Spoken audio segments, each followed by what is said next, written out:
So apparently, this is still a topic that men think they get to define: sexual coercion. Stay with me, because by the end of this video, I'm going to pull all of this together in a way that exposes the part that men do not want women to say out loud. Now, what set this off for me this time, because if you know me, I hate talking about this topic because it brings the worst men to my comment sections, was a video I saw of a woman explaining the different ways that her boyfriend coerced her. And she wasn't being dramatic, right? She wasn't exaggerating. She was just telling the truth, saying factual things that happened. And then a man with a microphone stitched her video to explain why actually she wasn't coerced at all. He defined coercion immediately as the use of force or threats. And the comments were filled with men saying, see, this is why nobody believes women, right? They lie about abuse. Meanwhile, what she described was textbook coercion. Coercion is abuse, period. I'm Lisa Sonni, an expert on toxic and abusive relationships. I have 7 certifications, I've written 4 books, and I speak internationally on abusive relationships and domestic violence. Click the subscribe button so you don't miss more videos like this. Now, I'm going to say something directly to the men who identify with that guy with the mic. If you're watching this and you feel particularly defensive, or you want to argue that what she described isn't coercion, you're telling on yourself. You're telling on yourself in a big, scary way. You're admitting that you've done this to women. And the reason that you want to deny that it's abuse is because you can't handle the idea that you're the bad guy in somebody else's story. Women hold up a mirror, and instead of looking at your reflection, you want to smash the mirror and blame the woman holding it. And please know, if you leave me a comment, I will block you. I will delete your comment. So maybe go spit in the wind or go argue with your mom, because I don't argue with abusers, and I certainly don't debate women's reality with red-pilled men. Now, to the women. Part of the reason that this conversation is such a friggin' disaster online is because coercion is not some decades-long, mainstream topic, right? Barely talked about. But it's a very real thing that women have experienced forever. And if you want to learn from someone who specializes in this, go follow Nat Lejeune. Her screen name is Always Mending, or alwaysmending.com. She breaks this stuff down in a way that men cannot pretend they don't understand, and yet they do still pretend. The amount of women experiencing this, but who have never actually had the words for it until they found her, it may astound you. This is what frustrates me, though. Men act like coercion is some brand new concept, right? You women just made this up now. Meanwhile, the same men cracking the don't drop the soap jokes in a locker room suddenly pretend that they don't know what consent means when the topic is women's bodies. They understand consent. They just don't think that women are entitled to it. Now, in this specific situation, right, this video, I said the guy defined coercion as only force or threats. And that sounds kind of neat and tidy, right? But he conveniently left out the parts that make men really uncomfortable. Yes, force, we get. That's the easy one, right? Pinning someone down, using physical power, intimidation. But threats, let's talk about threats, because that's where men play so dumb. They want to believe that threats only count if you said it like, I don't know, a cartoon villain or something, right? They ignore that indirect threats are still threats. For example, the woman in the video said that her boyfriend would tell her that he would break up with her if she didn't sleep with him more often. And men in the comments are literally like, well, that's fair, right? She should break up with him if their libidos don't match. That's not what happened. Are we watching the same video? If you say, if you don't have more sex with me, I will leave you, that's a threat. That's actually such an absolutely clear threat because it's conditional. It's leverage. That makes it coercion. So if he truly believes that their libidos don't match, he should break up with her. He can break up with her. And that's totally within his rights. He can do that. It's not abusive to break up with someone because you want more of something that they don't want. Okay? Let's just all say that clearly. But you know how they say it. You say, this isn't working for me, so I'm going to end the relationship. What you do not do is turn sex into a bargaining chip. And that distinction is what matters. It's the center of it. One is a breakup and one is a threat. If you don't, then that's a threat. And I have to be honest with you, respectfully, only a moron or an abuser wouldn't see that. Men do this all the time, right? They even say things like, well, this is why good men cheat. Or something like, men have needs. We're not roommates. I'm not living like this. Do you want me to go somewhere else for it? Fine, I'll sleep on the couch then. I could go on. And these aren't even innocent comments. These are warnings. These are very subtle punishments, right? If you don't give me sex, I'll get it somewhere else, or I'll withhold love, or I'll emotionally abandon you. And they say it in this like casual, kind of almost joking way, right? So later they can be like, what? Plausible deniability. I never threatened you. The impact on a woman's body is the same as a direct threat, and that's proven by science, right? This isn't my opinion. She feels fear. She feels like, oh, he's going to leave if I don't.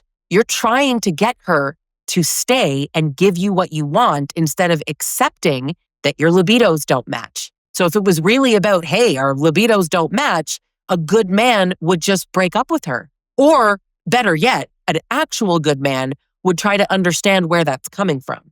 But no, instead, you pressure her so she feels stuck. And that's the part that men do not want to acknowledge, because then you'd have to face something kind of icky, right? Now, this isn't about the legal definition. I don't care about courtroom standards. Just the lived experience of being pressured into sex with someone who's supposed to care about you. And while I don't care what the criminal code says, I do care what trauma experts, researchers, and clinicians say. And guess what?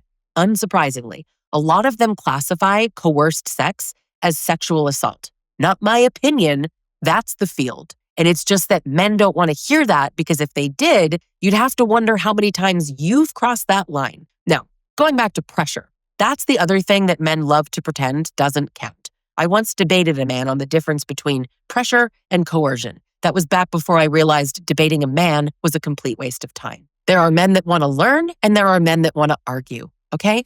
The woman described saying no to sex. So then he'd say, well, what about oral sex? And she'd say no again. And then he'd say, why not? What about tomorrow? What about later? What if we just do this? Constantly peppering her to wear her down. That's pressure. Pressure is part of coercion, but he left it out of his little definition, right? And I'm going to go ahead and guess that wasn't an accident. He doesn't want it to be in the definition, because then he'd have to admit he does this, right? She said yes eventually. After you coerced her, after you made her feel like no wasn't an option, after you made her feel like she was going to be punished for saying no. But men never want to talk about that, right? That's the part that's a secret. Here's the truth. Most women who eventually said yes in these situations didn't say yes because they wanted to. You didn't convince her. You coerced her. They said yes because they froze, or they fawned, or they were afraid of the reaction to their no. Fear doesn't always look like screaming or shaking. Most women I talked to didn't even realize that they were afraid until so much later. They just knew that saying no wasn't safe. And let me be clear, it's not that women never apply pressure to men. I don't want to hear the garbage about women do it too. Go whine in somebody else's comment section. It is just that it's far less common, and it is not a systemic issue. And women shouldn't do it to men. Men are not living in fear of their partner's reaction to refusing sex as a collective, but millions of women are. This is the reality that so many women face. We're just roommates if we don't have sex 7 days a week. Men have needs. You're rejecting me. Ugh. These are not neutral statements. They are psychological pressure. He wants emotional leverage. Sex with another person is, in fact, indisputably not a need. Food and water are needs. Needs can be met without another human's body. If you had to coerce her into doing it, then you already knew her first instinct was no. You knew she didn't want to. And instead of accepting that, you decided to pressure her until she gave in. And I'm sorry, but what kind of person does that? Like, genuinely, what kind of man sees his wife or girlfriend clearly not wanting sex and thinks, yeah, I'm just going to go ahead and keep pushing? Like, he's not taking no for an answer. He thinks this is what, some hard to get game? Cat and mouse? That's him knowing that she doesn't want it and then doing it anyway. And women, I want you to hear me when I say this, because this is the part that might snap everything into place for a lot of you. If he knew you didn't want to and he kept going, there's a 4-letter word for sex without consent, and it's not love. And here's something else that men refuse to look at. The same guys that cry about her libido dropping, they never stop to ask what they did to make her body shut down, right? You need a sex therapist. You need medication. Something's wrong with you. Desire doesn't just evaporate out of nowhere. It doesn't. That's something you made up to make yourself feel better. If you make her feel unsafe, unwelcome, pressured, blamed, dismissed, all of that, her desire is going to flatline. And instead of saying, wow, maybe I'm not a safe partner. Maybe that affected her. You just flip it around and blame her. Women are not losing desire in a vacuum. They are losing desire because of how they are being treated. And here's the part that I want to bring home, the thing that no one in that comment section seemed to grasp, undoubtedly on purpose. Everyone kept saying, their libidos don't match. That's the problem. No, that's not the problem. Coercion killed the relationship.